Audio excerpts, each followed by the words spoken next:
இயேசு கிறிஸ்துவின் வல்லமுள்ள நாமத்தினாலும் உங்களுக்கு கிருபையும் சமாதானம் உண்டாவதாக. இந்த காலையில் நாம் தியானிப்பதற்காக எடுத்துக்கொண்ட வசனத்தை நாம் தியானிப்போம்.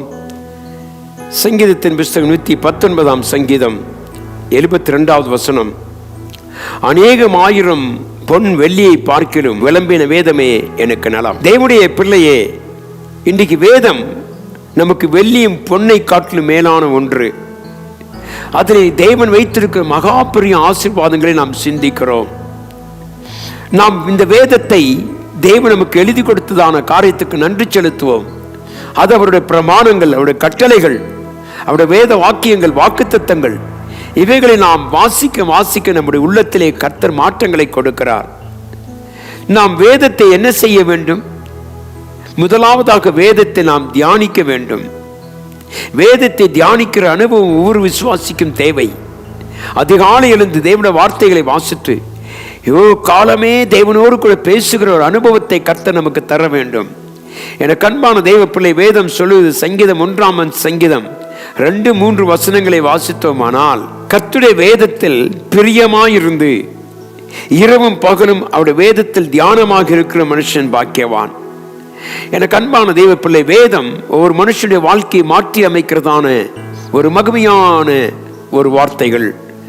தேவன் நமக்கு அதை எழுதி கொடுத்திருக்கிறார். ஒவ்வொரு மக்களும் அதை வாசிக்கும் பொழுது தேவனாய் கர்த்தர் சொல்லுகிறார், இரவும் பகலும் அவன் வேதத்தில் தியானமாக இருக்கிற மனுஷன். முதலாவது வேதத்தின் மேல் பிரியம் இருக்க வேண்டும். வேதத்தை வாசிக்க வேண்டும் என்ற எண்ணம் மாத்திரமல்ல, அதன் மேல் பிரியமும் ஆசையும் இருக்க வேண்டும். நாம் அவைகளை நாம் இரவு பகலாக வாசிக்கும் பொழுது, தியானிக்கும் பொழுது தேவன் நம்மை ஆசீர்வதிக்கிறார். ஆகவேதான் ஆயிரம் பொன் வெள்ளியை காட்டிலும் தேவன் விளம்பின வேதமே நமக்கு போதும் என்று சொல்லி வாசித்தோம். எனக்கு அன்பான தேவ பிள்ளை, இந்த கால வேளையில நம்முடைய ஆண்டவரை அறிந்து கொள்வதற்கு தேவன் கொடுத்திருக்கும் மகத்துவம் தான் தேவனுடைய சத்தியம். இதை வாசிக்கும் பொழுது தேவனை நாம் இன்னும் அதிகமாக அறிந்து கொள்ள முடியும். அவருடைய வல்லமை கிருபைகளை அறிந்து கொள்ள முடியும். ஏனென்றால் வேதம் தான் அவர் யார் என்பதை நமக்கு வெளிப்படுத்துகிறது. ஆகவே தேவனுடைய பிள்ளை, நாம் தியானமாக இருக்க வேண்டும். வேதத்தை தியானிக்கிற அனுபவம் ஒவ்வொரு மக்களுக்கும், தேவனை அறிந்தவர்களுக்கும் தேவை. தேவ பிள்ளையே, அப்படி தியானித்தால் கர்த்தர் சொல்லுகிறார், அவன் நீர்க்காலின் ஓரமாய் நடப்பட்டு தன் காலத்தில் தன் கனியை தந்து இலையுதிராதிருக்கிற மரம். அப்படியானால் அவன் நீர்க்கால் ஓரமாய் நடப்படுகிறவன், வறட்சி இல்லாமல், ஒருவேளை தோய்ந்து போக இல்லாமல், அந்த இடத்துல ஒன்றுமில்லை என்று சொல்லாதபடிக்கு தேவனுடைய வேதத்தை வாசிக்கிறவன் நீர்க்கால் ஓரமாய் நடபடுகிறவன். அவன் செழிப்பை காண்பான், அவனுடைய வாழ்க்கை மகிமையாயிருக்கும். தேவனுடைய பிள்ளையை, கர்த்தர் உன்னை நடத்துகிற பாதை என்னவென்றால், நீ அவருடைய வசனத்தை தியானித்தால் போதும். ஆயிரம் பொன் வெள்ளியை காட்டிலும் கர்த்தர் விளம்பின வேதமே நமக்கு வெளிச்சமாக இருக்கிறது. ஆகவே தேவனுடைய பிள்ளை சொல்லுவோம், ஆண்டவரை, நாங்கள் தியானிக்கிற அனுபவத்தை எங்களுக்கு தாரும். அதிகாலை எழுந்து தேவ சமூகத்தில் உட்கார்ந்து தேவனோடு பேசி தேவனுடைய வார்த்தைகளை நீ தியானிப்பாயானால், நீ நீர்க்கால் ஓரமாய் நடப்படுகிற ஒரு மரம். நீ தவறாமல் தப்பாமல் நீ கனி கொடுக்கிற மனுஷனாய் மாறுவாய்.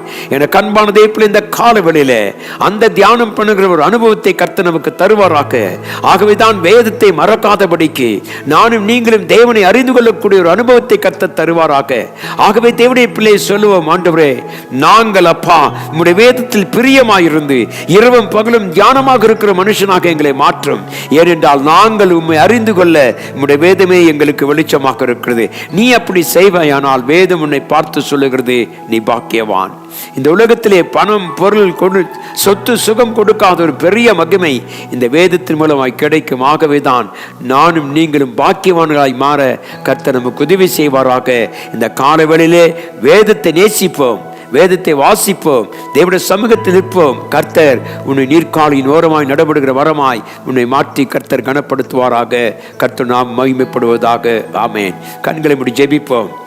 கிருபையும் இரக்கமும் ஆண்டவரே உள்ள எங்கள் அன்பின் தெய்வமே, இந்த அதிகால வேளையிலே உம்முடைய வேதத்தை நீர் எங்களுக்கு கொடுத்திருக்கிறீர்.